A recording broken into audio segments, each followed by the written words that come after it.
Hey everyone, hope you're doing well. Hope you're all faring well in this utter craziness that we're currently living in and staying safe and healthy and following social distancing and all that good stuff. But you know, it's a I know that we're supposed to be online, so that our class itself is certainly not any different than it was before.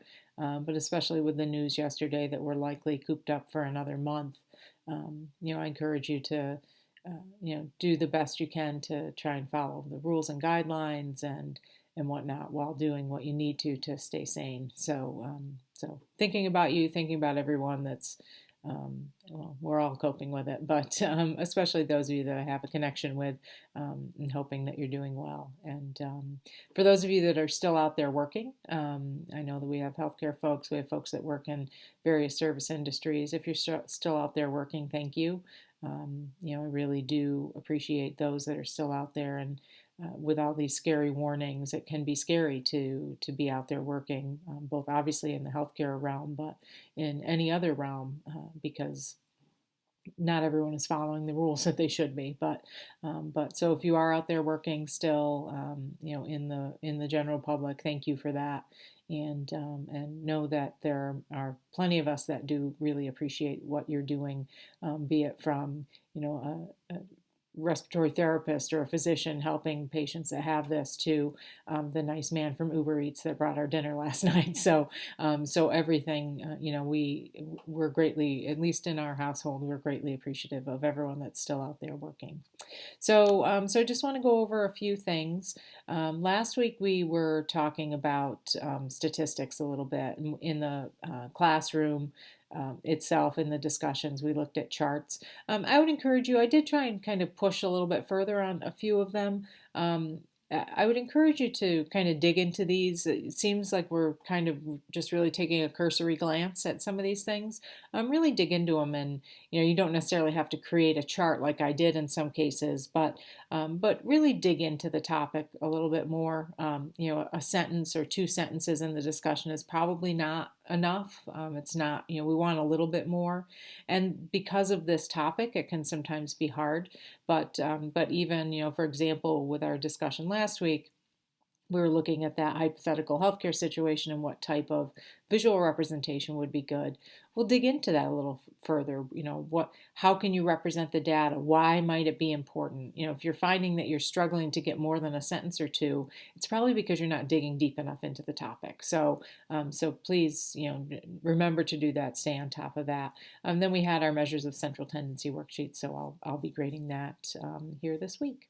So coming into week 4, we're going to be actually looking at data warehousing a little bit further and talking about specifically about how we use that data that is stored in a warehouse. So data warehousing, data governance. We talked a little bit about data governance. You'll also hear it called information governance. The way that we keep our data is very important. And from a governance standpoint, which we talked about, I think, in week 2, maybe, from a governance standpoint, that's how we maintain integrity in our data, that we have solid policies and procedures that protect the data, etc. And we have a good system for doing so.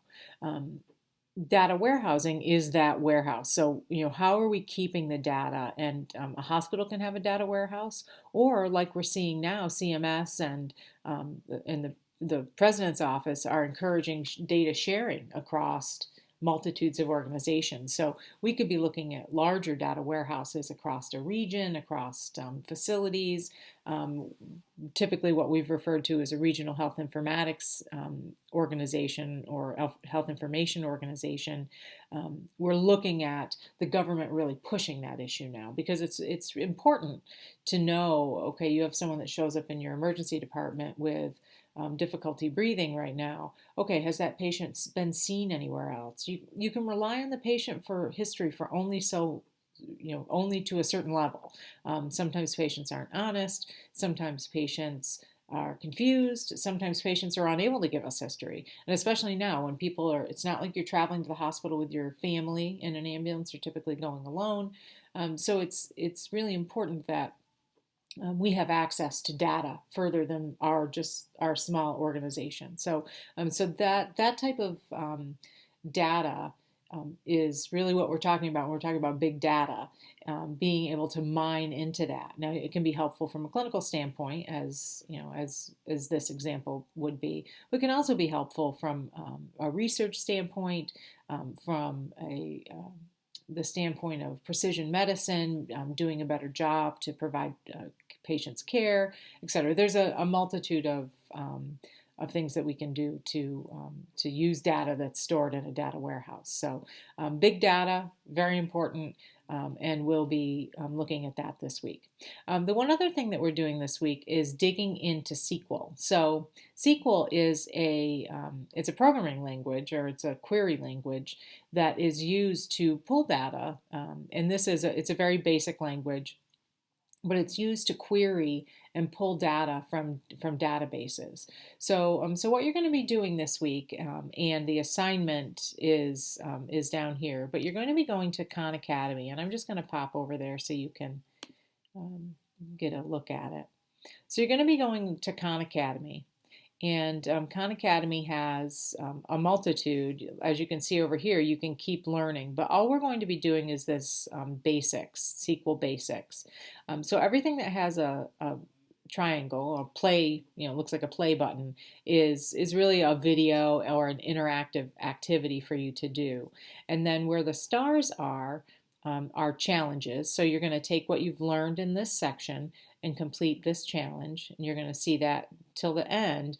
In the end is a project where you're going to kind of put it all together, everything that you've learned throughout this section.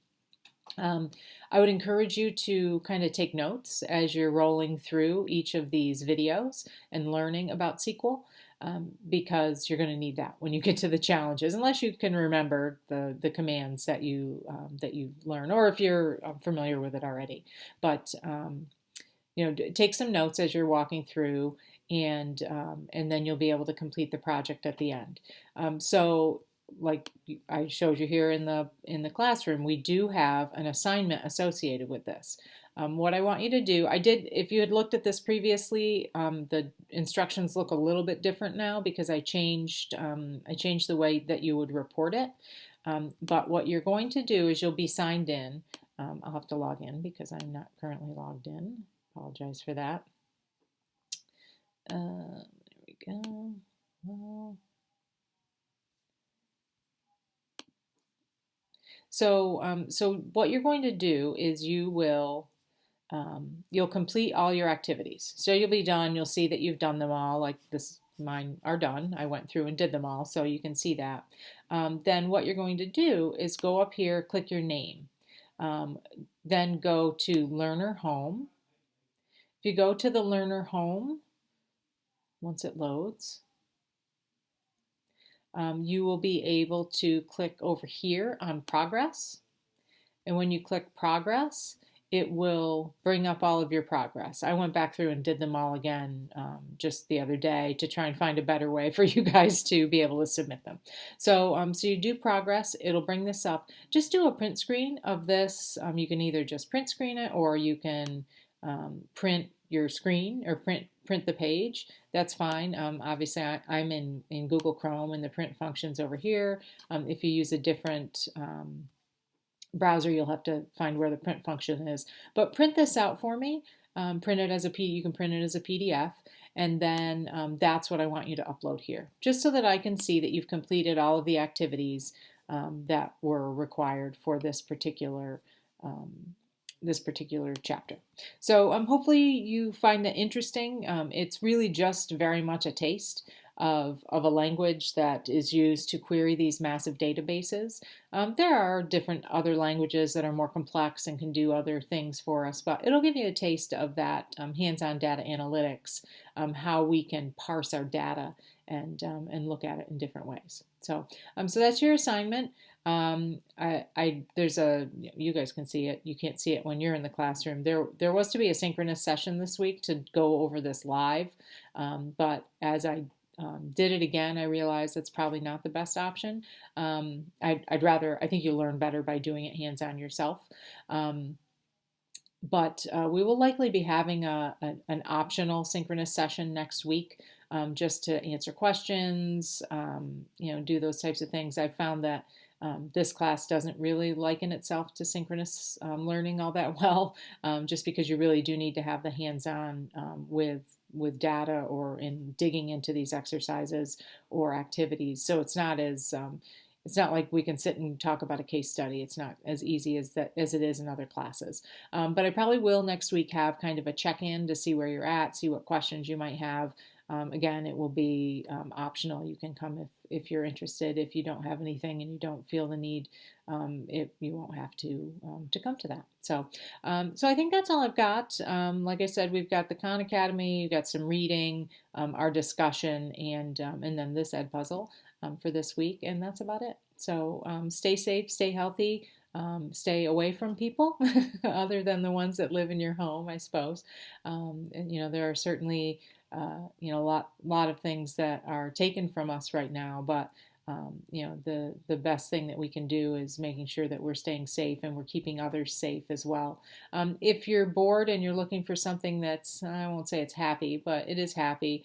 I did see this morning John Krasinski, who was of The Office fame, Jack Ryan fame.